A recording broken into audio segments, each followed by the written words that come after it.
Olá pessoal, dando sequência aí na nossa aula, nós vamos fazer a retap da AP1, né? Sobre o livro Poesias.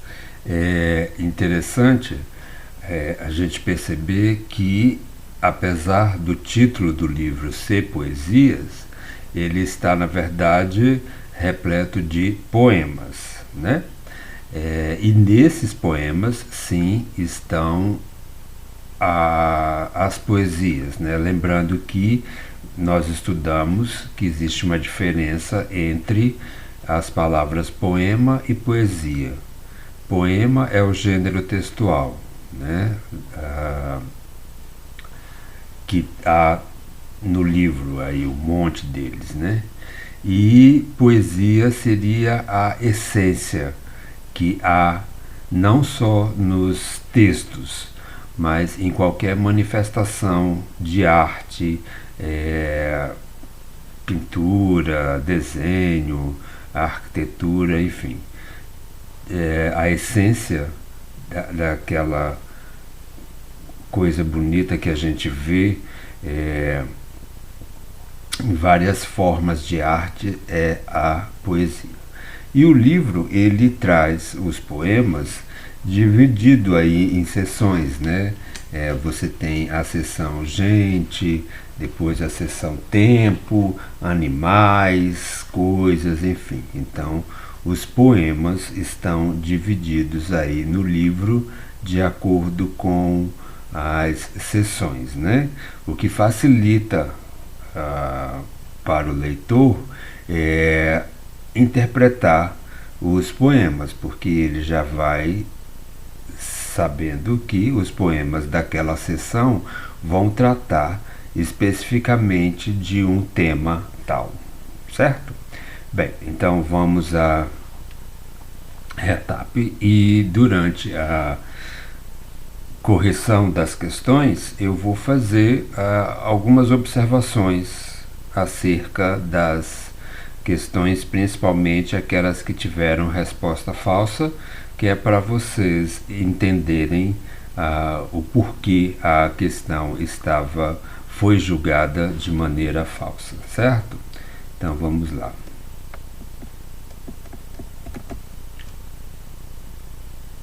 Bem, então o enunciado dizia o seguinte: os versos a seguir foram retirados dos poemas do livro Poesias.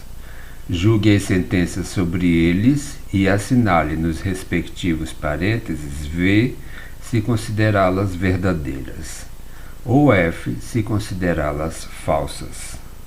As barras indicam a separação dos versos. Então, como algumas questões havia mais de um verso, então nós utilizamos as barras para separá-los, né? O livro Poesias poderá ser usado na execução da avaliação, porque obviamente a avaliação não continha os poemas, né? Se nós fôssemos colocar todos os poemas do livro referente a cada questão, a prova ia ficar interminável, né? Ia ficar enorme e não tinha condições e nem necessidade, já que vocês estavam com o livro na mão.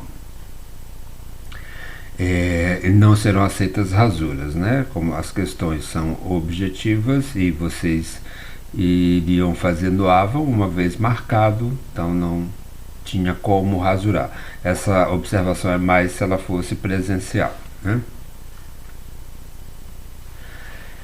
Número 1. Nos versos, o homem se distraiu tanto pescando que sua cabeça ficou leve como um balão.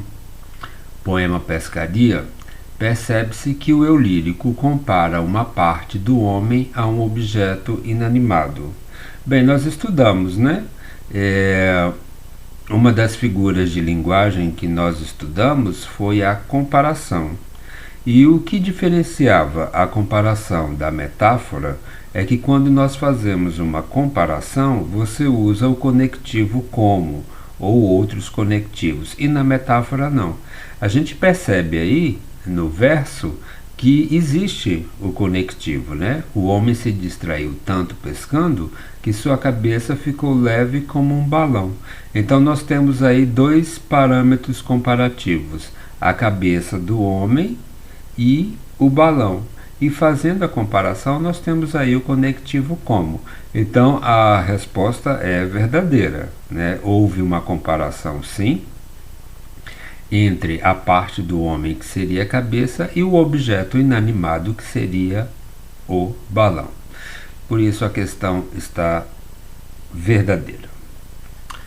Número 2. Nos versos "Mamãezinha agora está no fogão fazendo quitutes para o seu neném", poema Mamãezinha, há um pronome que se classifica como pronome substantivo, pois está substituindo um substantivo no contexto.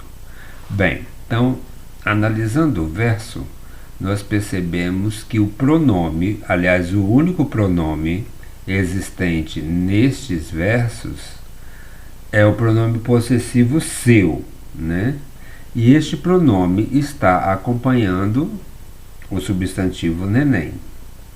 Por essa razão, se ele está acompanhando o substantivo neném, ele não pode ser classificado como pronome substantivo, porque ele não está substituindo um substantivo no contexto.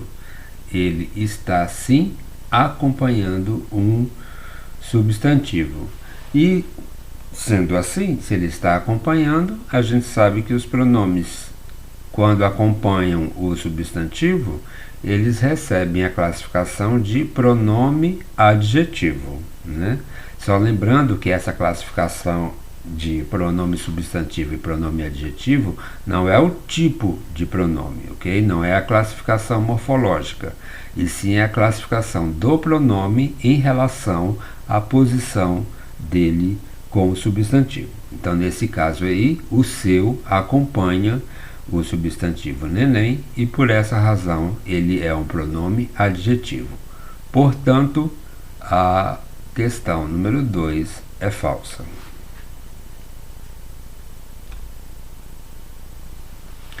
Questão número 3. O termo destacado na estrofe "Mas nesta rua há um operário triste.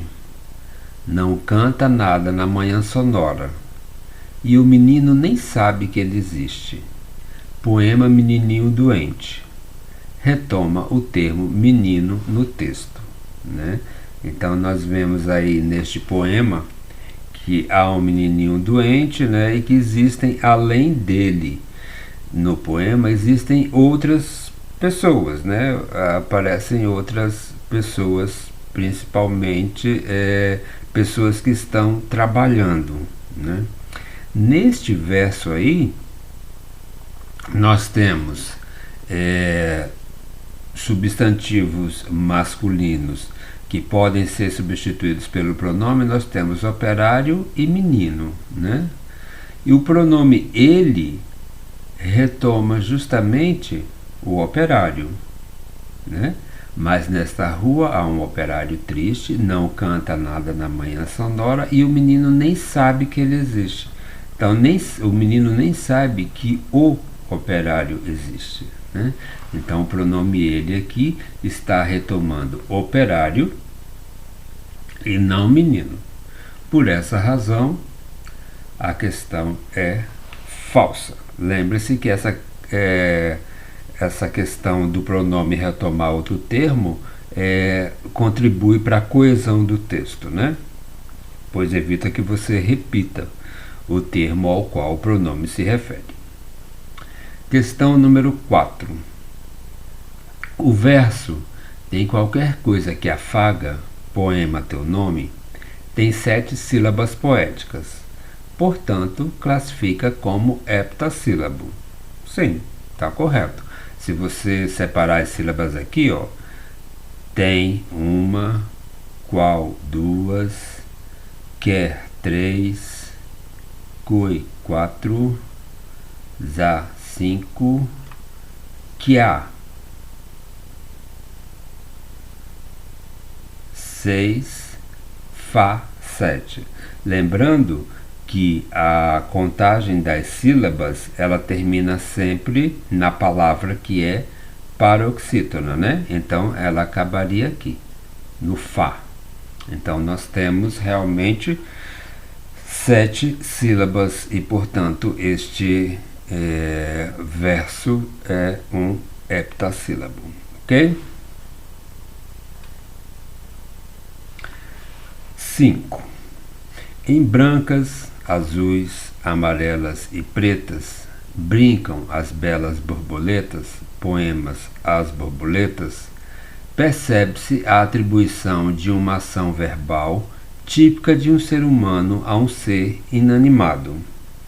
Bem, nós vimos, né? Quando nós estudamos as figuras de linguagem também, havia uma chamada de personificação, né? E ela consiste justamente na atribuição de ações típicas principalmente dos seres humanos a seres inanimados, né? Mas neste caso da questão 5, nós percebemos que sim, que foi atribuída às borboletas a ação de brincar, que é uma ação típica do ser humano. Porém, as borboletas, elas não são seres inanimados, ok? Elas são seres que têm vida.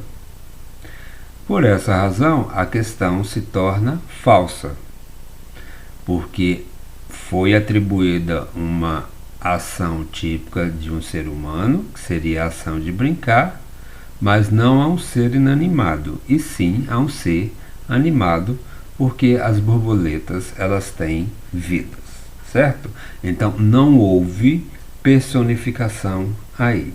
Houve sim uma metáfora no ato das borboletas, na ação das borboletas voarem e parecerem que elas estão brincando, ok?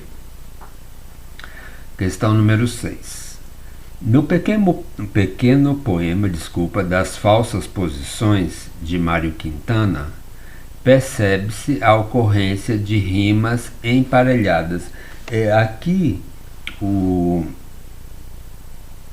poema do Mário Quintana é o menor, né? Ele está na página 19, né? Um poema bem pequenininho. Deixa eu ver se eu acho ele aqui no livro. Então nós temos aqui, ó.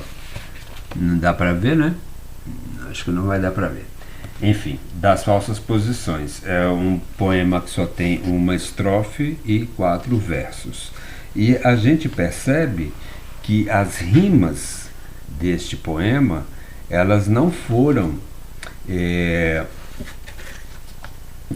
utilizadas de maneira emparelhada, e sim elas foram utilizadas de maneira cruzada ou alternada, né? Então a gente percebe que se a gente fosse montar o esquema, seria ABBA, né? Então, deixa eu pegar o poema aqui de novo, que o livro fechou. Então nós temos aqui: com a pele do leão vestiu-se o burro um dia, porém no seu encalço a cada instante e hora. Olha o burro, fial, fial, gritava bicharia. Então bicharia está rimando com dia aí, né? Tinha o parvo esquecido as orelhas de fora, e fora rimando com hora, né? Então dia seria A, hora seria B, bicharia seria A e fora seria B também. Portanto, as rimas são cruzadas ou alternadas e não emparelhadas, ok? Portanto, a questão é falsa. Número 7. Seria um siri da Síria ou um grou da Groenlândia, poema Identificação, observa-se a repetição de fonemas consonantais, com a finalidade de dar sonoridade aos versos. Bem, o que nós temos aqui? Seria um siri da Síria, né? Então nós temos a repetição do fonema S, né? Representado pela letra S, né? Então seria um siri da Síria, né? Essa repetição de som é o que se chama na gramática de sibilante, né? Então tem esse som s. Então existe sim, neste verso existe a repetição do fonema, de um fonema consonantal, que seria o fonema s, representado pela letra S, ou um grow da Groenlândia. Então nós percebemos aqui que esse fonema aqui, esse encontro consonantal aqui, né, grow, que forma esse fonema gr, né, da Groenlândia também, eles se repetem aqui no verso, né? Portanto, a questão é verdadeira. Há sim a repetição de fonemas consonantais, com a finalidade de dar sonoridade aos versos. Esta figura de linguagem, que consiste na repetição de fonemas consonantais, vocês devem se lembrar, ela é chamada de aliteração, né? Quando você repete fonemas consonantais. Então aqui ficou provado que nós temos a repetição do fonema s e dos fonemas gr. 8. A expressão tique, presente no poema Coraçãozinho, representa o som de uns dos elementos aos quais o eu lírico se refere. Verdadeiro, né? Ela se refere ao relógio, né?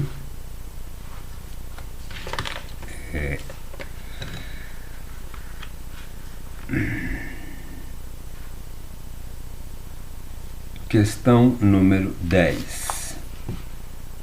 Deixa eu só voltar aqui um pouquinho, se vocês me permitem, só para confirmar aqui. É isso mesmo. Eu fiquei em dúvida apenas nessa expressão, se ela estava como tic-tic ou tic-tac, né? Então aqui, deixa eu voltar, só para fazer uma retificação. A expressão tic-tic presente no poema Coraçãozinho representa o som de um dos elementos aos quais o lírico se refere. Ok, então tic-tic aí seria a batida do coração, né? Continuando. Questão 9. A palavra cadê, título do poema, foi usada com o mesmo sentido da palavra onde, né? É verdadeiro, porque às vezes a gente percebe que algo nosso, algum objeto nosso sumiu, e a gente pergunta, cadê meu lápis? Cadê minha caneta?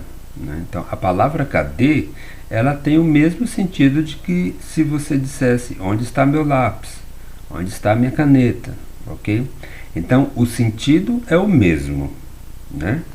Agora, a estrutura da frase é que é diferente. Se você for usar o advérbio onde, aí você tem que acrescentar um verbo, né? Onde está meu lápis? Onde está minha caneta?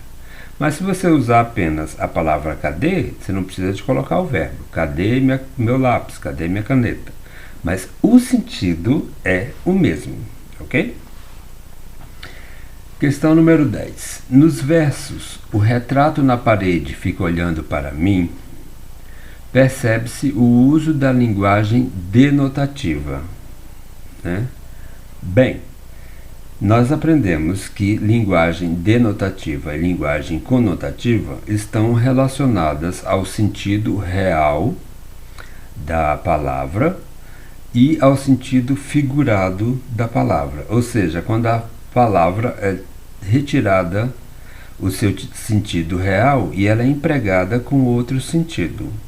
Nesse caso aí, nós percebemos que o retrato na parede fica olhando, né? Esse olhar aí é uma ação humana, né? Uma ação dos animais também, e que seria impossível no caso de um retrato. Ele não fica olhando para ninguém, né? A figura do retrato está lá parada. Nós é que temos a impressão de que o retrato olha para a gente, né? Tanto que às vezes existe uma técnica de pintar retratos que parece que você vai se mexendo e aquele rosto que está pintado ali vai seguindo você, né? Isso é uma técnica que alguns pintores usam quando pintam retratos, mas na verdade o retrato não olha para ninguém, certo? Então, portanto, o verbo olhar aí está sendo usado na linguagem conotativa e não na linguagem denotativa, ok? Portanto, a questão é falsa. No poema Rua dos Cataventos, número 2, primeira estrofe, o eu lírico faz uso de pronomes da segunda pessoa ao se referir ao seu locutário, no caso, a Ruazinha. É verdadeira questão. Deixa eu pegar o poema aqui só para eu ler um trecho. Poema Rua dos Cataventos 2.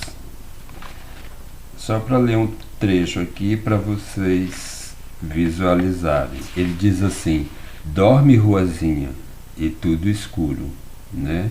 Depois ele fala: dorme o teu sono sossegado e puro. Ou seja, o locutário dele, o interlocutor dele, é a Ruazinha. É para quem ele está enviando a mensagem, né? Então, a questão é verdadeira, ela está correta. Questão 12. No poema Pomar, observa-se que os frutos da jabuticabeira foram comparados implicitamente a olhos negros. Também verdadeiro. Ele diz aqui: menino, cuidado, jabuticabeiras, novinhas em folhas, não aguentam peso. Rebrilham sem olhos agrupados, negros. Então, esses olhos agrupados negros são as jabuticabas, né? Então, a questão está verdadeira. Na questão 13, no poema Escola, percebe-se que a expressão não passa de ano não tem nenhuma relação com o questionamento que o lírico faz ao final do contexto. Vamos ver se não tem nenhuma relação? Deixa eu pegar o poema aqui. Então, Escola é 32. No final do poema, ele diz assim: quem não tem notas boas não passa de ano. Aí ele faz o questionamento: será que fica sempre com a mesma idade? Ou seja, se a pessoa não passa de ano, será que a idade dela também não muda? Então, a questão é falsa, porque a expressão não passa de ano está diretamente relacionada a esse questionamento que o poeta, ou que o eu lírico, melhor, faz ao final do texto, né? Ele relaciona o fato de não passar de ano ao fato da pessoa não mudar de idade também. Então a questão é falsa. 14. A característica engraçada atribuída à casa em questão no poema de Vinícius de Moraes pelo eu lírico se deu em razão da ausência de elementos estruturais típicos desse tipo de construção, o que pode ser comprovado em um dos versos no texto. Bem, quais são os elementos típicos da construção de uma casa, né? Parede, teto, chão, né? Então esses são elementos estruturais típicos desse tipo de construção que é uma casa e que é, na verdade, o assunto, né, do poema do Vinícius. Então, quando ele diz era uma casa muito engraçada, não tinha teto, não tinha nada, então o teto e as outras coisas que não havia na casa era o que a faziam ficar engraçada, né? Como que é uma casa se não tem teto, se não tem nada, né? Então, bem, a questão é verdadeira, sim, porque o eu lírico comenta que a casa era engraçada por não haver teto nem nada, ou seja, por não haver esses elementos estruturais, né, que correspondem a uma casa. É até interessante esse poema do Vinícius, porque há várias versões para essa casa que ninguém entende na verdade o que é, né? Há várias interpretações. Então, uns diziam que era o útero da mãe, enfim, há várias versões. Mas na verdade, esse poema foi escrito para uma casa que existe mesmo, é uma casa de um arquiteto e é no Uruguai. Né? Essa casa existe, se vocês colocarem na internet vocês vão ver. E realmente é uma casa bem diferente, ela tem uma arquitetura bem diferente. O Vinícius fez o poema inspirado nesta casa, deste arquiteto uruguaio, ok? Então depois quem tiver curiosidade, quiser ver a casa, na internet tem. Né? Então a questão é, no caso, verdadeira.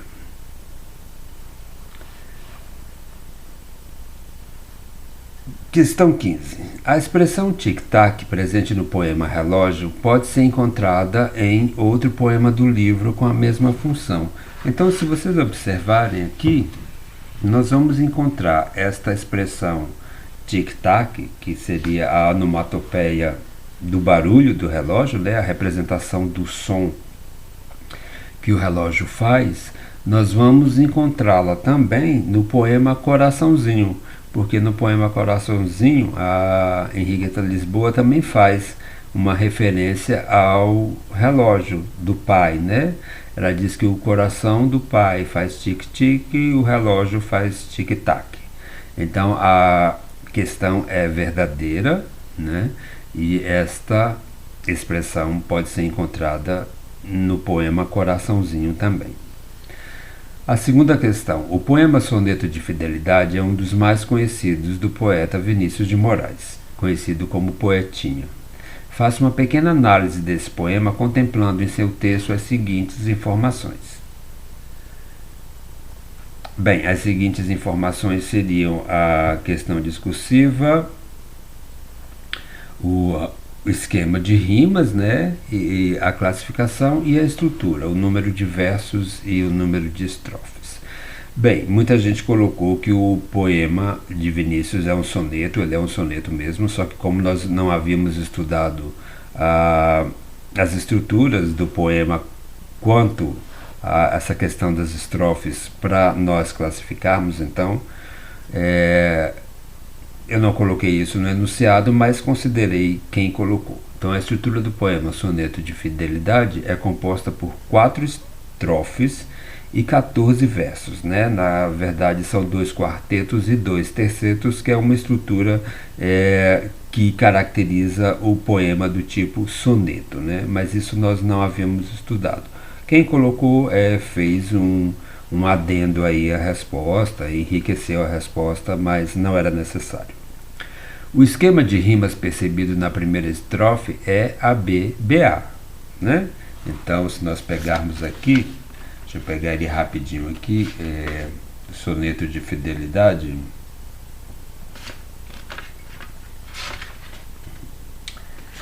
Página 45. Então ele diz aqui: de tudo ao meu amor serei atento, antes de contar o zelo e sempre tanto, que mesmo em face do maior encanto, dele se encante mais meu pensamento. Então nós temos atento seria a letra A, tanto seria a letra B, encanto que rima com tanto seria a letra B também, e pensamento que rima com atento seria letra A. Então o esquema aí é ABBA, cuja classificação é a das rimas interpoladas ou opostas, certo?